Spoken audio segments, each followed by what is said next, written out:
Welcome to Below the Line, where we talk about working in Hollywood from the crew perspective.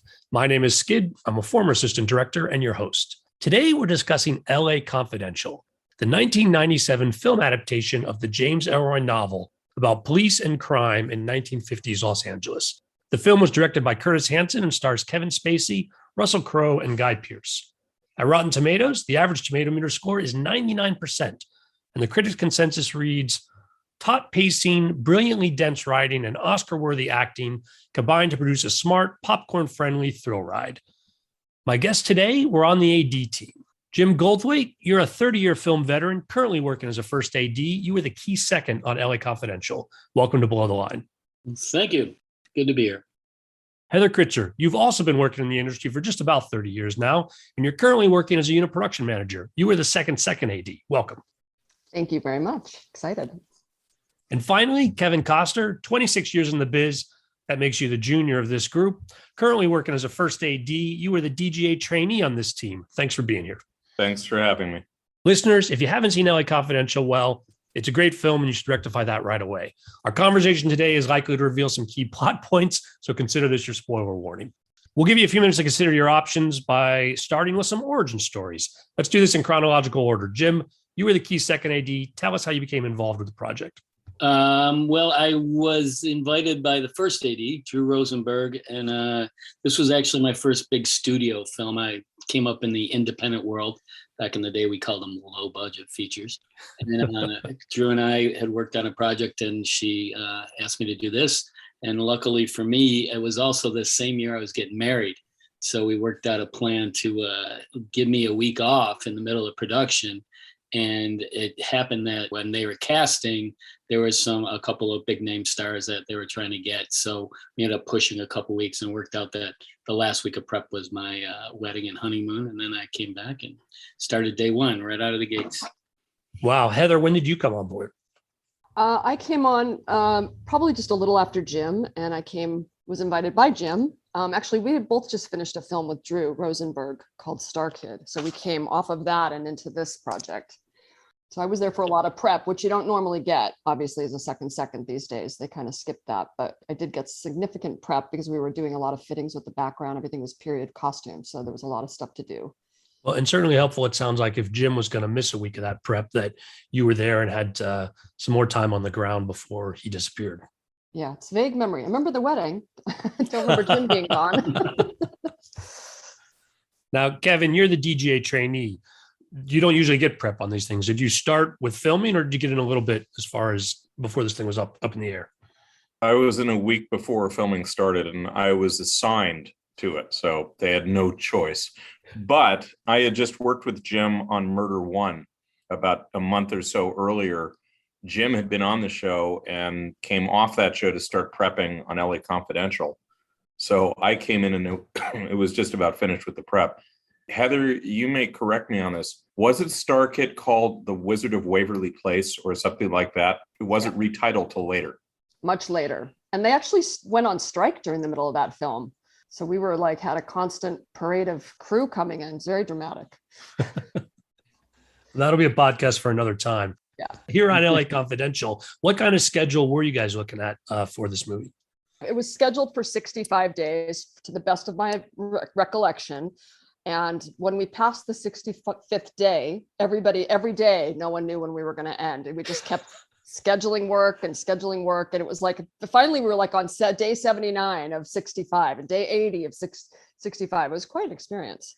I think it ended up 18 days over. And I remember the second to last day, the executive producer, Dan Colesworth, showed me a letter he sent to the studio saying that we were going to be 18 days over. And he sent that 2 weeks in. It was crazy. So we found our pace right off the bat. I think it took us 2 weeks to actually make a day. It was great. How are you guys budgeted for? You talked about just coming off of some low budget features, Jim, and Kevin, you'd been around as a trainee at that point for quite a bit. What did it feel like on this as far as the money committed to the project? It was interesting because, like I said before, this was my first studio gig, so it all seemed massive to me. But in hindsight, a great majority of the budget went into the cast, and it really didn't feel like a big budget film. And we had to do a lot of stuff down and dirty, more or less. Although we had a lot of prep, and Curtis was amazing in having items available, all kinds of material available to us. So you really got into the film noir thing. And our production offices were at Warner Hollywood. And once a week, he would have a film that we'd go in and could watch. And he had all, like I said, all the materials. But it was back in the days before big budget visual effects. So everything was done to camera. It was amazing. We had, period piece vehicles that, like a moving truck from, Macy's or something, because it was inevitable that we would be in Hollywood, all over Hollywood, in the middle of all these great period houses with this, 1970s house or 80s house, and you just couldn't hide it. So we'd have to literally pull up a truck. And I always had these moving guys or moving stuff in. And for the amount of time we used it, it didn't show up in the movie that much, thank goodness. And we had an amazing greens department. They were really good. I mean, we just put it to camera. We spent so much time saying, bring that tree in here, and then we wouldn't see the modern day stuff. And that was also amazing. On all our scouts, we would spend a lot of time talking about the art department would have to remove a lot of the satellite TV back then. That was a big deal. And a lot of the Hollywood homes had the security bars on their houses. So they had to go in a lot and take a lot of things down. And the other thing I really remember was they always were repainting the roads, restriping them, because, nowadays there's yellow stripes all over the place. But back in the 50s, it was only white. That struck me as a big thing in the budget wise. I mean, it wasn't like we had a huge budget. It obviously was a step up from us from our independent days, but compared to other shows, within a couple of years, I went and did some $100 million films, and there definitely was a difference in LA Confidential and those, for sure. Yeah, I remember them thinking it was more a smaller budget movie. I don't never remember anybody feeling like it was a big budget movie, although we had a lot of, I'm sure, expensive stuff. I mean, the costumes alone, a lot of them were tailored and really specific, really detailed stuff. We didn't do gigantic extra scenes, and we tried to shy away from gigantic vista things with oodles and oodles of stuff. Like, we had picture cars. That was one of the big things going into any neighborhood. You had to get all the 1996 cars, because we're shooting June 1996 for Christmas 1952. So all the cars got to go. And we had several cars that rode with us that you just park up the street and do whatever you're going to do. And I remember a big one that we used at the very end of the shoot of my time there was having the bus from when we were in downtown LA, which we put a bunch of people in the bus to get to ride around. But I don't remember us, because there were other movies at the time that were doing 300, 400, 500 extra days, and we weren't doing any of that on this. This was a lot more targeted. Yeah, I was going to mention the background, because that was basically my entire world on this film. And I had it was an incredible experience, because the artistry of each frame of setting up every shot on this film was so precise and so thoughtful. And I remember I would be standing on set, and it was just, very specific, the background placement of it and all. And I remember I was always battling with Dante a little bit. He'd be like, Heather, there's a big light over here, no background, go through the light. I'd be like, okay, Dante, I'll do my best. I was always battling with this maestro of cinematography. Dante Spinotti, the director of photography. Yeah, he was an incredible person to work with. I mean, he just was had an impeccable eye. And it elevated what I was doing to camera. And working with Curtis really entrusted me with the background and really enrolled me to do what I did. And it's really, to this day, the most creative I've ever been on a film set, that I feel like I really contributed visually to what was happening on set. And I'm really proud of that film. I mean, I think the work is incredible. And, the background, Charlie Messenger, I had to look that up. He did the background casting for us, and he was incredible. The faces he found for us were so precise and specific and really character driven. And a lot of it was picture picks and trying to find the right look for the detectives and all the people in the police station. If you look at the scene and you look at the background, they're so spot on, the faces. I mean, it's just incredible. He did an amazing job with the background. We also bumped up, by my recollection, at least 10 of the background wound up with 1-line or 2-line parts before they were done, which included things like Bud having a partner that is sitting in the office with him, or Bud saying, well, who is it that could do something with 50 pounds of Mickey Cohen's H? And the guy goes, I don't know, Mickey Cohen. And that was a background guy. And I was the one doing the production report. So I was looking, saying, well, I have to give this guy a character name. So I called him Bud's Bud.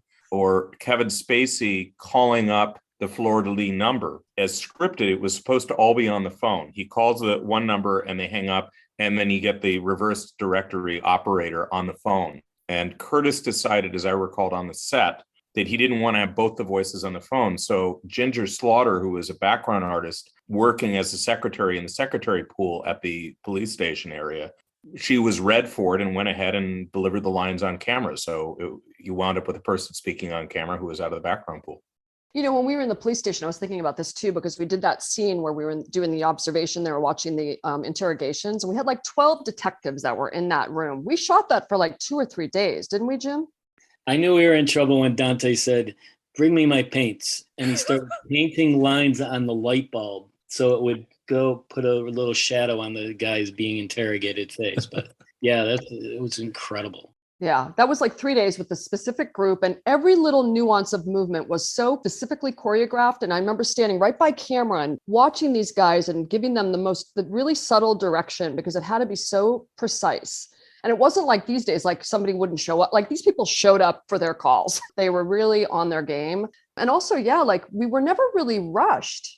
Like we weren't rushed. That was probably what was the problem with the schedule, right? So things needed to be so spot on that nobody rushed us. They weren't like, oh, we got an hour to get this scene. It was never like that. We took our time and layered the background and set this every frame. And it started weeks before. Like Heather said, they had to hire the guy so many weeks in advance and then take them to fittings and haircuts the same time. And then continually the guys that came back more and more, they had to just keep giving them trims, et cetera. But I mean, I know Heather says it's her, I think she did an amazing job in this. It's still one of my favorite examples of someone doing just amazing work. Like she said, we were all involved. Curtis forced you to get into his mind. Because I remember early on, I asked Curtis a question, just a simple question. Curtis, do you want A or B? And he go, I don't know, Jim, what do you think? And I'm inside my head, I'm going, I think you're getting paid a lot of money to direct this film, you know? What he was doing was he was forcing me to be inside his head. And after a while, then I would come up to him and say, hey, Curtis, I've got this. And then he'd go, great, that's what I want. You know, I mean, once in a while he would disagree, but he forced every single person, from the craft service guy to Kim Basinger, he forced you to just absorb that and be in the moment. And really just every single person was involved with making that movie the way it was. yeah, that's a really good observation. When we did the interrogation scene with the guys in the boxes and all the other detectives, which I do remember both seeing them outside and always in the reflections, that you could see all these faces and the reflections reacting to what's going on. I also recall there was a lot of cast in there. So many people, we as ADs were outnumbered because there were more cast in there than us. And you get lost in this sea of brown suits, brown and gray suits of like, okay, who's where in here? Because there was so many people jammed into a small space, and you're just constantly counting, trying to find everybody in there. And it's very easy to get lost. And the noir world that we are in, every location we went to was so visceral and so like iconic LA that, you know, I was just always in a creative space on this film. It wasn't really logistics at all. It was all just creativity. Heather, you bring up another good point. We've talked some about why making the period movie set in the 1950s added a lot of complication, but the movie is very much the LA of LA Confidential. And you're going to a lot of places that you also have to make proper period for the 1950s, but they were there in the 1950s. And so trying to bring that together, talk to me more about the locations you guys shot at and what was tough and what was fun. You know, the last week or maybe the last 2 weeks when we shot the finale, because we actually shot the finale last, which is really interesting. I don't know how we managed to do that. But so we were up in where the oil rigs are up in La Cienega area, and we were there forever. It just felt like forever. And it was all night shoots. And it was this really rundown motel. It was just a really weird environment to be in. You know, I remember and it was all, you know, gunshots. I mean, it was all gunfire and special effects. And I remember we had the special effects team set up in one of the rooms of the motel, and it was so, you know, every time you went hot in the older days, like, are they hot? Special effects ready? They're hot. Are they hot? Like, yeah, they're hot. You know, it was also like urgent, you know, you're right in the moment with all of this, like this finale of this movie. It's intense. Yeah, back then it was funny because we used to always worry about even cueing a walkie-talkie. It might set off the charges and everything. Nowadays it's like, what are you talking about, you know? And I can't tell you how many squibs we used in that movie. I mean it was built from the ground up. Janine built that place, and it was storyboarded out, but we just shot the heck out of that thing. I mean, it literally, you probably could have pushed it over with your hand. By the time you were done, there was so many bullet holes in that little building. It was crazy. For those scenes at the end we're talking about, did you do the exteriors and the interiors of all that fighting there on location? Yes. Absolutely. There was like zero stage work. The only stage work was the stage when it was portrayed as a stage, but we were on location the whole time.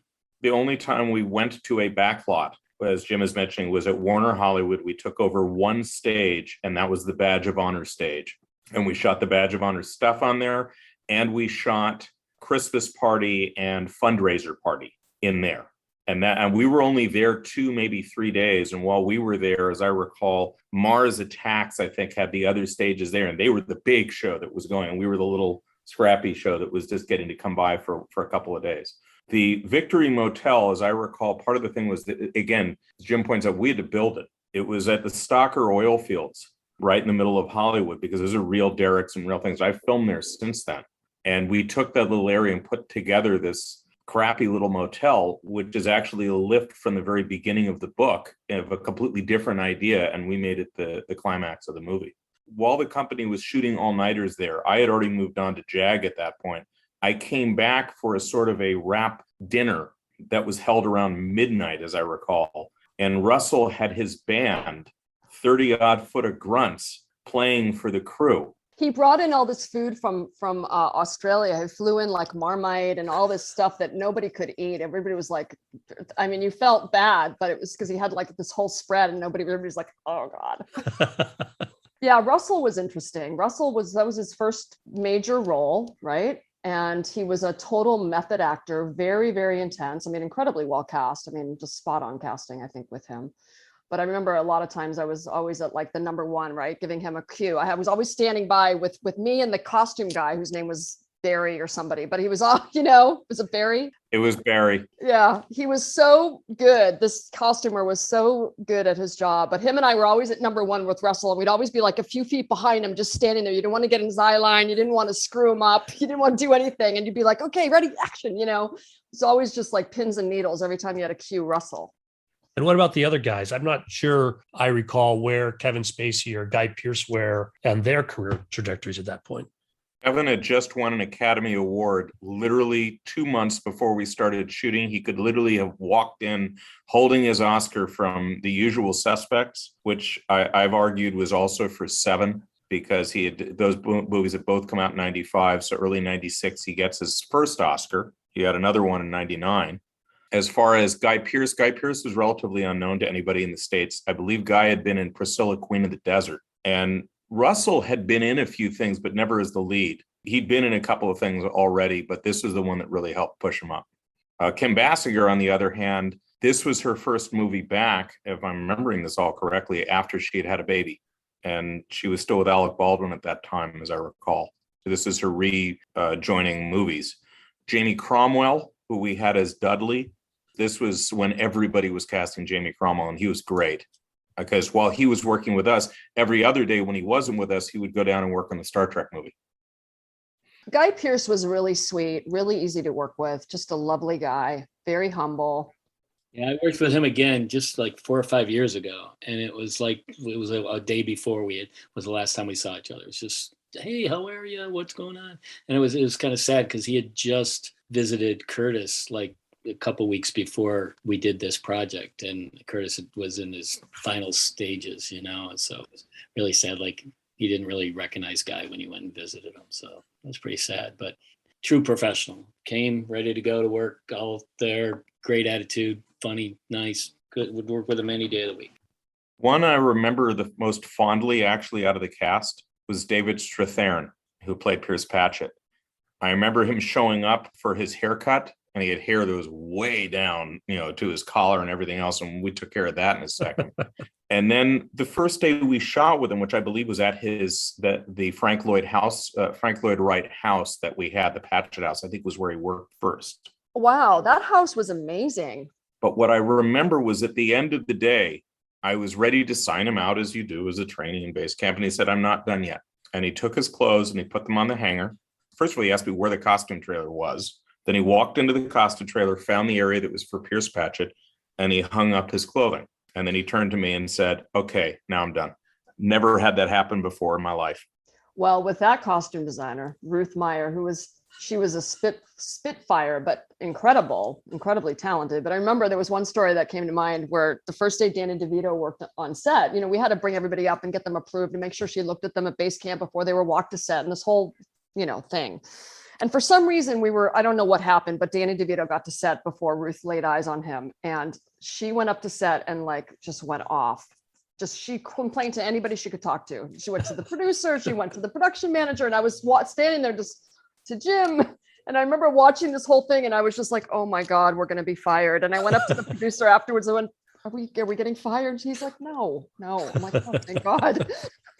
She just wouldn't stop complaining. It went on forever. But, for good reason, her work was impeccable.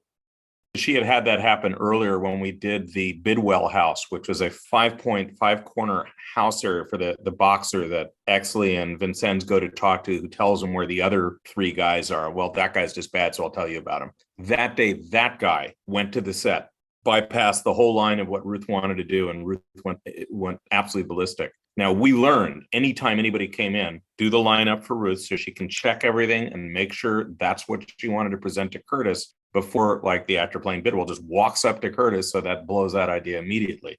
And one of the very, very last days of the shoot, when we were at City Hall, I saw we had a new outfit for Kevin Spacey that had never been seen before. It was going to be a new thing that needed to be looked at based on her own breakdown. And I saw Lisa Lovas and I saw Ruth, and I said, I realized we've got to have Kevin come see you before we bring him up for rehearsal in City Hall for this back and forth walk and talk. It's the scene with him and Exley where Exley is just going in to testify, and Vincennes is coming out and is saying, hey, look, I only gave up 3 guys that are going to be fishing next week. So you're the bad guy here, not me. And that was a totally new outfit. Exley was wearing one of his standard Exley outfits, whereas Kevin had a brand new one. And I went to Ruth. I said, okay, so you need to see him. And Ruth said, no, we're fine. 10 minutes later, she and Lisa motioned me over to them. And Lisa said, we need to see Kevin. And I looked at Ruth, and Ruth glared at me and said, hell's bells. And that was the end of that conversation. Kevin has a mind like a steel trap. It's unbelievable. I remember when he came in, as the trainee, and we'd be like, Kevin, what's the SAG rule on this? And be like, okay, page 29, paragraph 7, blah, blah, blah. Be like, oh, it's like having a walking encyclopedia with us. It was great. When we're talking about the cast, when I rewatched the film before we hopped on, I had to do a double take that's Simon Baker playing the down on his luck actor, Matt Reynolds. Must be early in his career. He's not listed as Simon Baker. He's listed as Simon Baker Denny on the credits for this. What was it like on set with him? He was just what you think. He was young and new and eager to do anything we wanted. So it was a pleasure working with him. It was fun, but it was a pretty pivotal role too. They picked the right guy. I mean, casting did an amazing job. Like I said, prep got pushed and I got through the wedding because at one point they were talking about, I think, De Niro doing the Spacey role and Gene Hackman doing the Jamie Cromwell role. So there was all kinds of names flown every week. We'd be like, oh my God, I'm working with De Niro. Oh, I'm not. Every week it was somebody different. That back in the day, that was like, oh my God, they got a real trailer, a full trailer, I remember the Danny DeVito's first day was the day he was going to have to go into dead makeup. So it was a lengthy process. And he called me into the trailer to talk about, well, I don't want to be in it all day. And I walk in the trailer and I thought I walked into a hunting lodge. It was like, you got stuffed fish on the wall and things like that. It was just like, hey, how you doing? But he was the sweetest guy, but he was like, yeah, I just don't want to be in that makeup too long. And I'm like, I went down the whole day and how many hours in this and how many hours in that? And he was like, okay.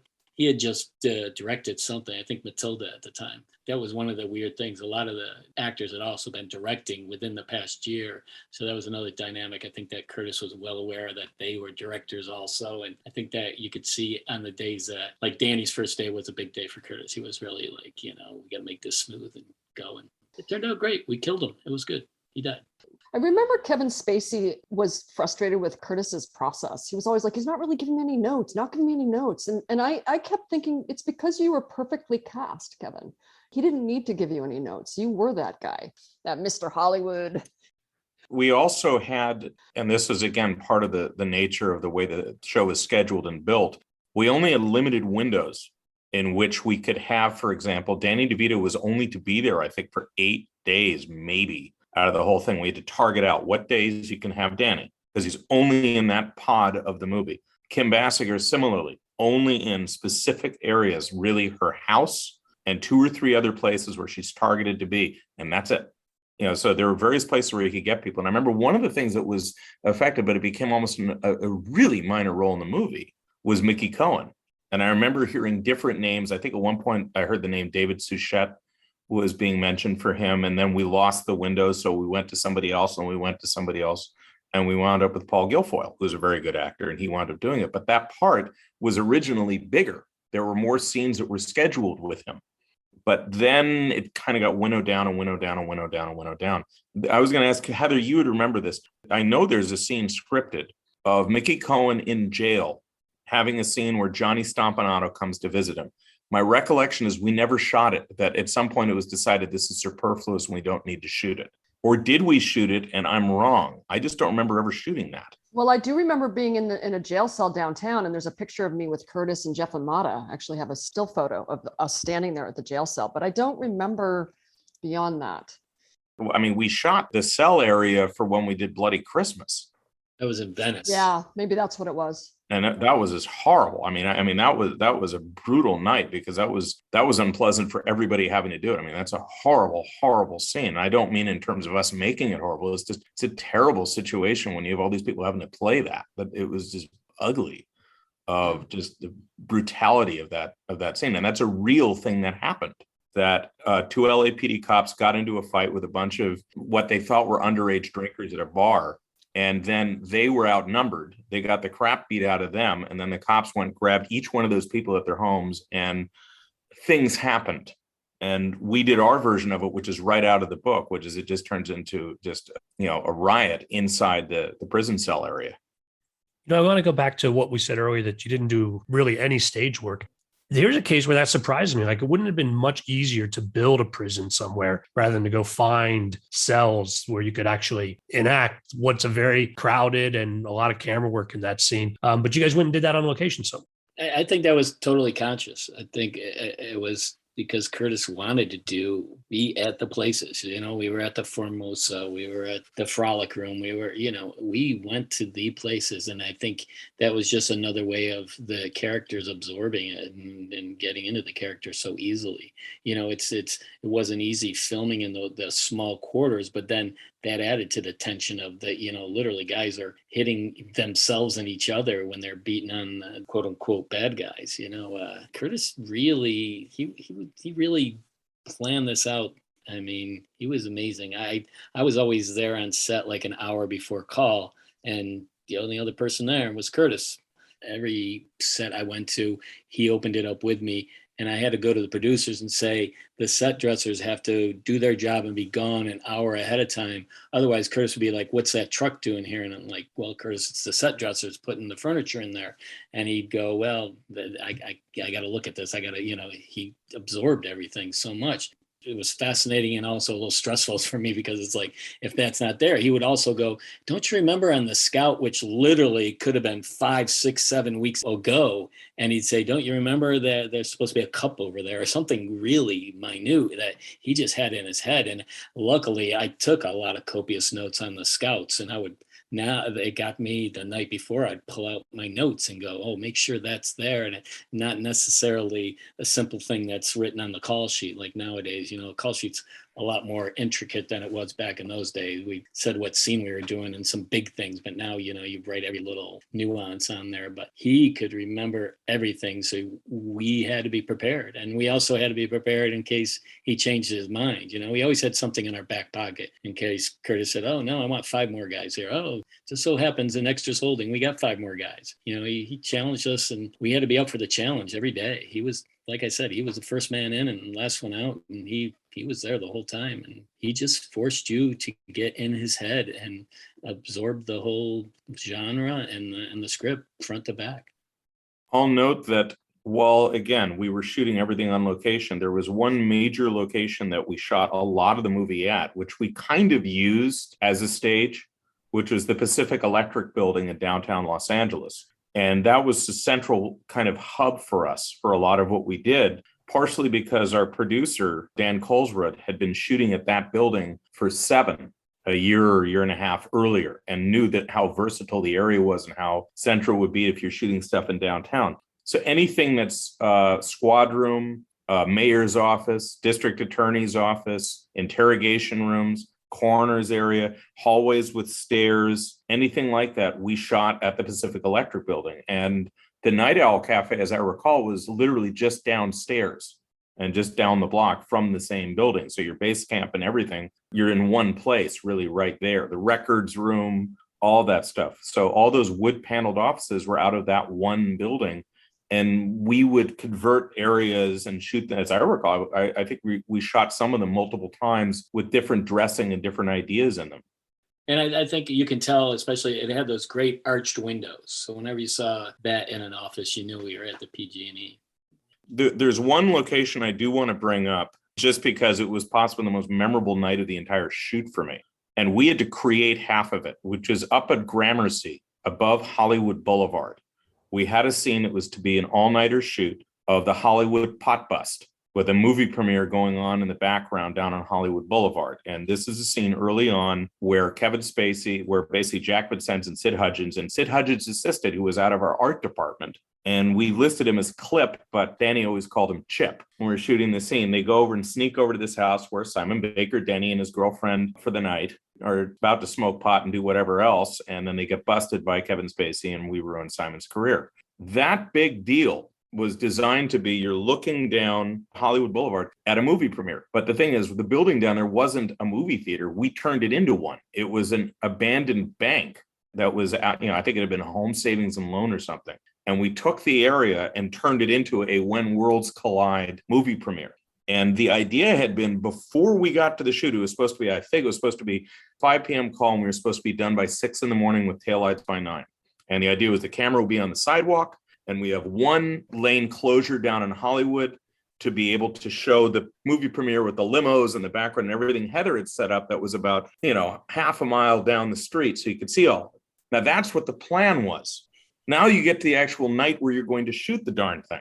So the first thing we did is let's take the camera and put it in the middle of the street. That wasn't what was on the permit. So our police officer was with us, Ron Hughes, starts to blow a gasket at this point because the camera is now in the street, which it was not supposed to be. Then Dante, looking at what he's got to do, says, well, you set up one lane closure for the stuff.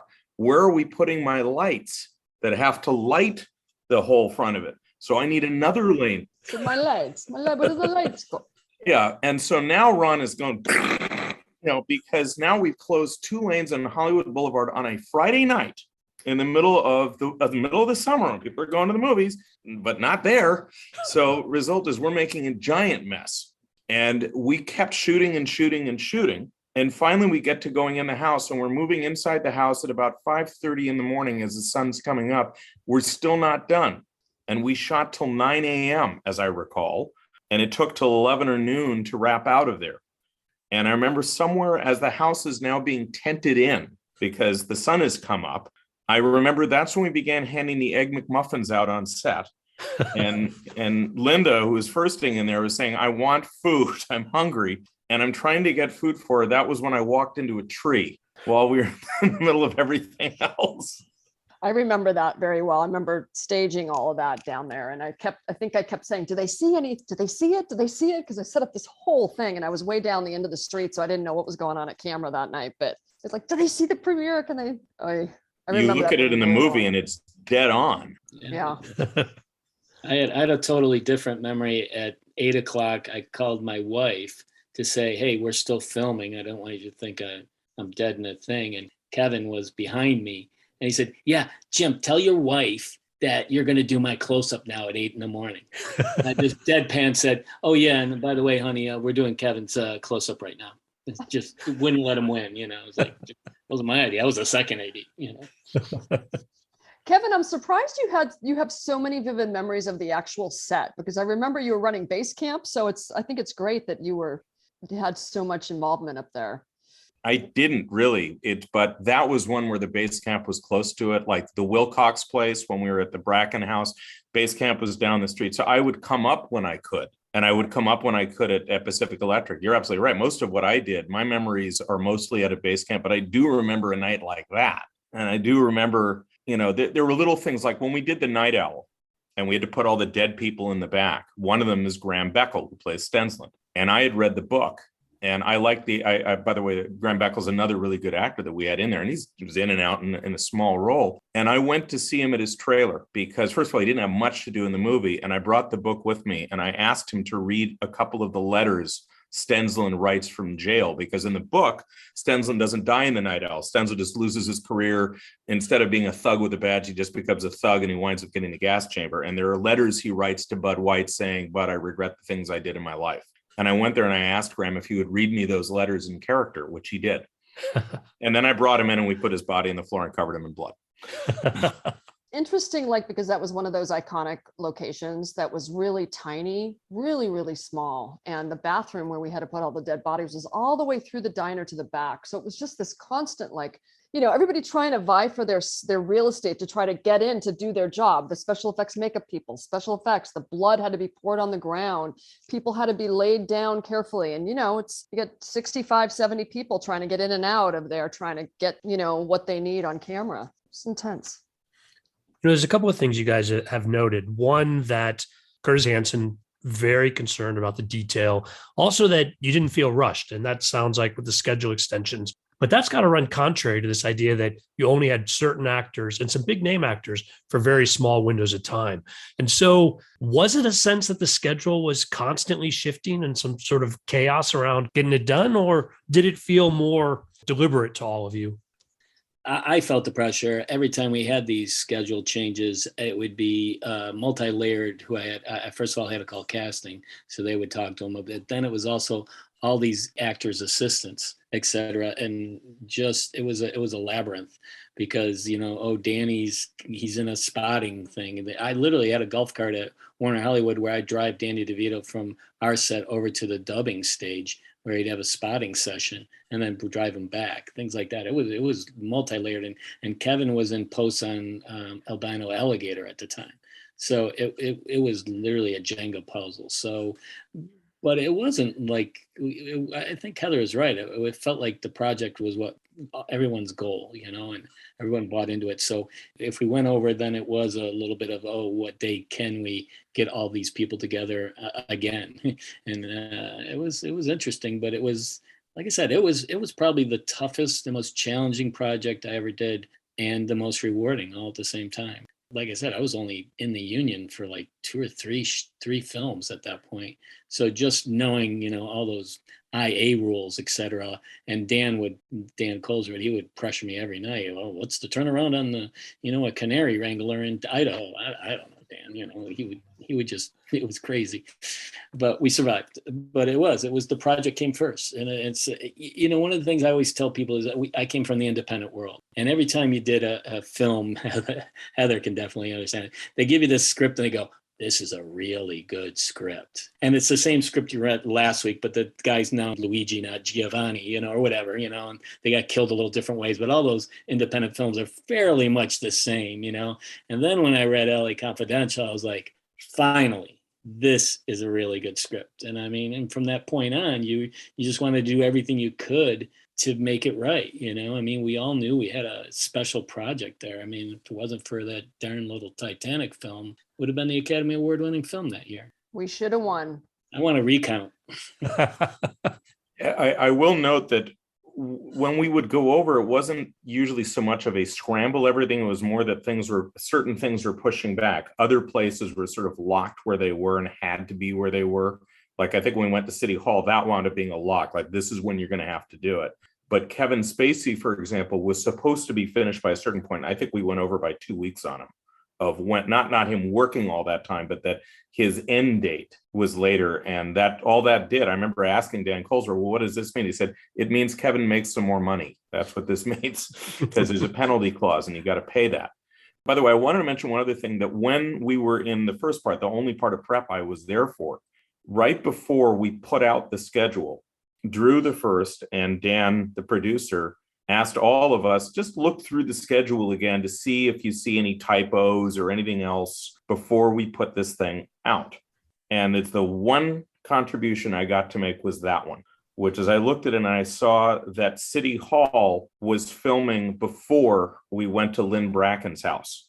And I put my hand up to say, don't you want to shoot that after? Because when we go to Lynn Brackett's house, we take pictures with the city councilman that we catch in flagrante delicto with Lynn Bracken, with Kim Basinger. And then later we're going to see him at City Hall and hand him photos and say, he says, you tell Pierce Patchett, I'm not voting that way. And you go, really? Take a look at these.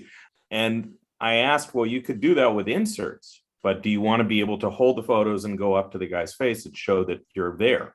And I remember Dan pulled everybody back into his office, said, we have to move City Hall. That was the only thing I had any kind of impact like that probably would ever happen in that whole shoot. Planting the seeds for your career as a first AD yourself, Kevin. That's getting in there early on that. I think you contributed more than that, Kevin, but Agreed. just a little. I mean, you had to deal with a lot of high, big talents at base camp, and that's a whole dance in and of itself. I know Russell could be challenging down there as well, Most of them were fine. The biggest one we had to deal with was Kim, and not because of a problem with Kim. It's that Kim came with all of her people.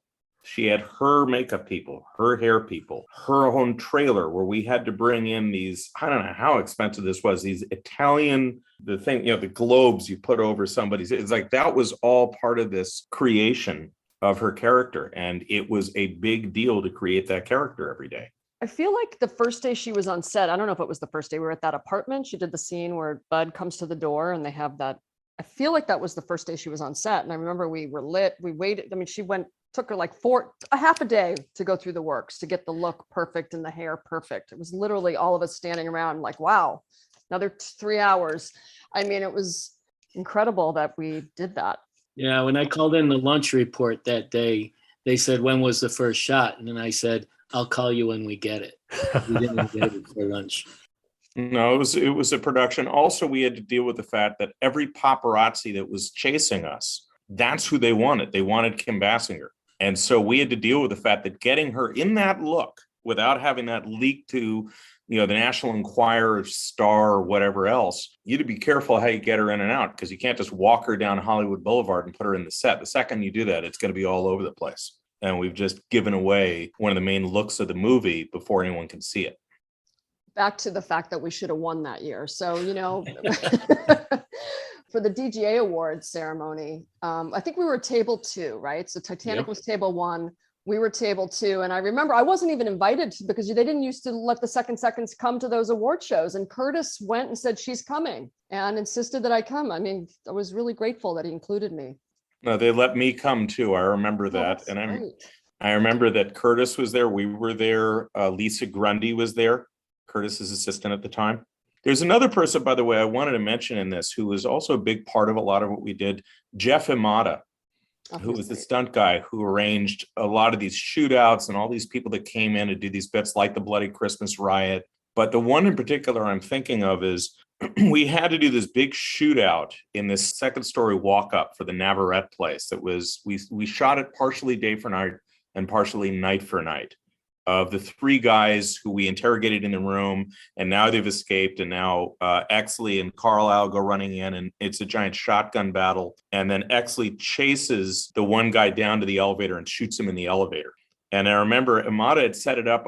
Curtis wanted to have the guy Ray, as he's running down the hallway, knock somebody over before getting in the elevator to give it a bit more pep. So we took Jeff Imada and we put him in drag as an elderly Asian woman and knocked him down. I can't believe you remember that. I remember last night when I saw it, I said, oh my God, that's Jeff. Wow. And Jeff Imada was incredible. I've tried to hire him since. He's never available. No, he's an incredible. The other part is when we shot the bit where Exley gets to the elevator and sticks the shotgun in before the door could close and fires. There was a shot that Curtis wanted back on Exley that I thought we had, and I don't know what had happened, but for whatever reason, Curtis kept saying, we owe a shot in the elevator. It's the elevator door opens and there is Exley looking at what he just did going, oh my God.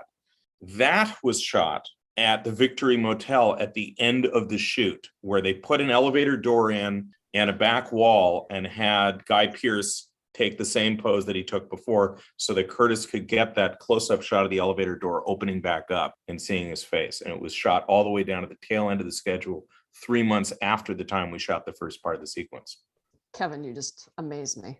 Kevin can give you the name of every episode of Private Practice and the I remember when we were shooting at the Queen Mary, we were shooting a big dance scene with choreographed and dancers, and it was very intricate. And it was a really big day. We might have been there for multiple days. And I remember I got on the freeway. It was probably a really short turnaround, and I ended up in Irvine and nowhere near the Queen Mary. And I remember I was like an hour late. I mean, I was literally beside myself with terror that I was late. And I finally pulled off the freeway and called Jim on you get a payphone, the old payphone. And he's like, why didn't you call sooner? I'm like, I was trying to get there. And I remember they all thought, I don't know what, Jim was just like, they were all glaring at me when I finally got there because it was a really intense day.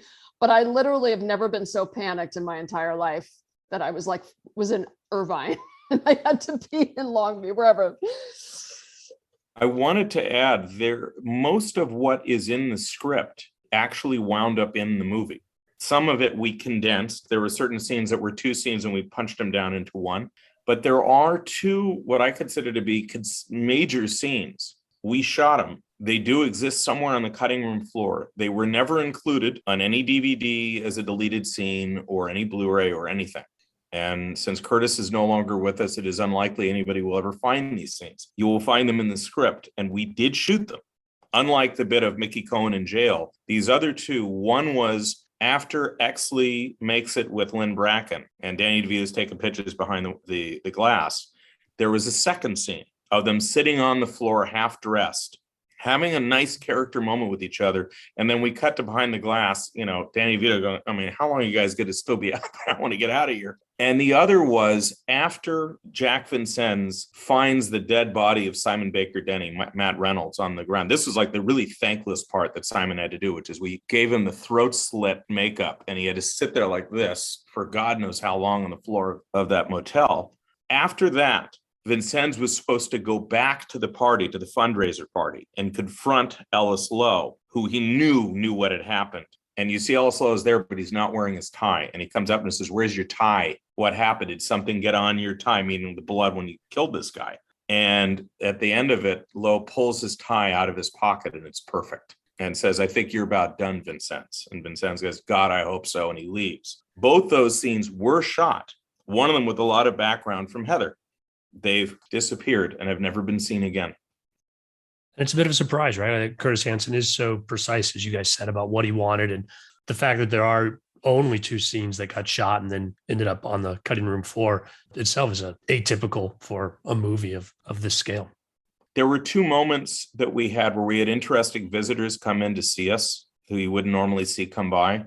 One was when we shot, there was a scene in another police station that we shot in Burbank or somewhere where we're dealing with Kim Basinger in her beat up look after Bud's beaten her up, where Exley comes to see her. I remember Alec Baldwin came in to visit and see how she was doing. Of course, he comes in on the day we beat her up. But I remember he came in. I remember one person coming up to me and saying, who's that? Because they didn't recognize Baldwin. I looked over and made a lucky guess that I think he's visiting his wife. The other was when we shot the Fitch house, James Ellroy visited us. That was the one time I remember him being on the set was he came that day and he sat at the monitor that day. I think he came a couple times. I remember talking to him a couple times. He was such an interesting guy, and he signed the book for me. I don't know if I have it anymore, but it was really interesting. I wish I had the understanding of the breadth of his writing experience at that time. I would have just been like all over him, just trying to talk to him more. But, everybody was just really down to earth and approachable. I didn't feel like, Russell was tricky, but I think like for the most part, like everybody on the set was very on the same page. I didn't feel like there was a lot of like tension. People weren't super burned out or, I don't know. You know what I mean, guys? Like, that's great. Anybody have the stories that burning a hole in your cheek that we didn't get to? Robert was our chef, but he was going through Michelson. He was working as the chef for one of Steve Michelson's trucks at the time, before Michelson then did Limelight. This is when it was still Michelson's catering. And our chef was Robert, who then opened up Chef Robert Catering. And he was really good. I worked with Chef Robert a couple of times, I remember. And I remember every lunch, maybe it was breakfast. And you, again, Jim and Heather, you know this better than I do. I remember you would always bring Linda the first an espresso. It was, and it was different kinds. This is long before Nespresso or any of these other, instant I mean, he was making espresso on that truck. I remember that.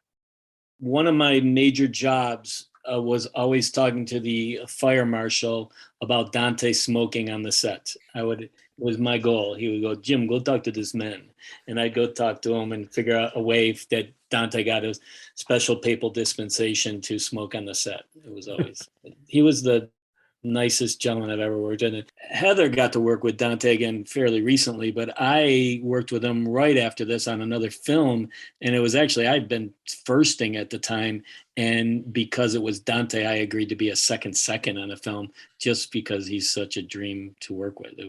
He's definitely top of my list of great human beings, let alone great cinematographers. He would always smoke those little cigarillos. And he wasn't smoking Swisher Sweets. He was smoking the good ones. I remember that. He would always have 2 or 3 of those a day, if I'm remembering right. I don't remember the cigarettes, but I'm sure I just took it, in stride at that time, because that was in the olden days when everybody smoked and you just, but it was inside the stages and everywhere. So, but I wanted to mention the on-set painter, the standby painter, John Hinkle, because he was like, literally, you couldn't do 1 minute on that set without Dante. John Hinkle, I need John Hinkle. You're always like, John, stay close, because Dante was, again, just taking every little small detail, and that painter worked on every shot, every single shot of that film. Yeah, it was definitely a film where everybody contributed. I mean, we always say that, but this really was the truth. Every single person had a job to do, and they contributed to the final product. I mean, every single one, Curtis just got us all involved, and he really wanted us to, absorb it and live it. And I think we all did. After a couple of weeks, we were just like, oh yeah, in this time period, they would have this, they wouldn't have that. They would have worn a hat. The gentleman always had that, everything, the little details, we all just lived that period of our life for those months. And it's a tribute to Curtis, because Curtis, more or less, for lack of better words, forced us to get into that mode. I mean, it wasn't a hard world to be excited about. I mean, doing film noir, I mean, oh my God, that's like a dream. And this movie really comes together, and I think it stands the test of time. I mean, as you guys have mentioned, for I think many of you, certainly a notable project in your past, and a film that I sat down and watched again and enjoyed it almost as much as I did the first time I saw it, even after all these years.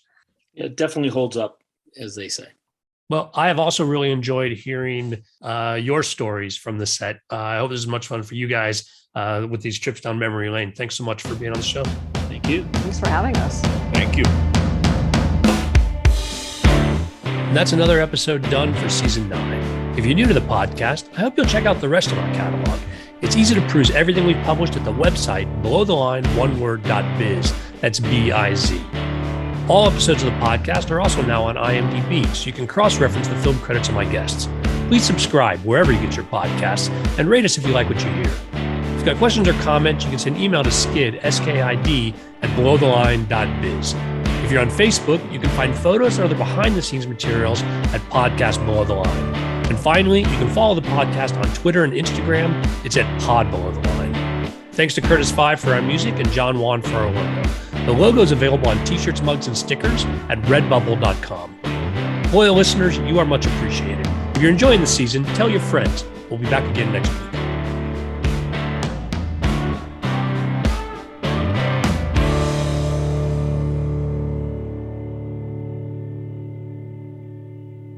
There was another guy named Kenny that came in with Linda, I remember, because he'd worked with Linda on Turbulence.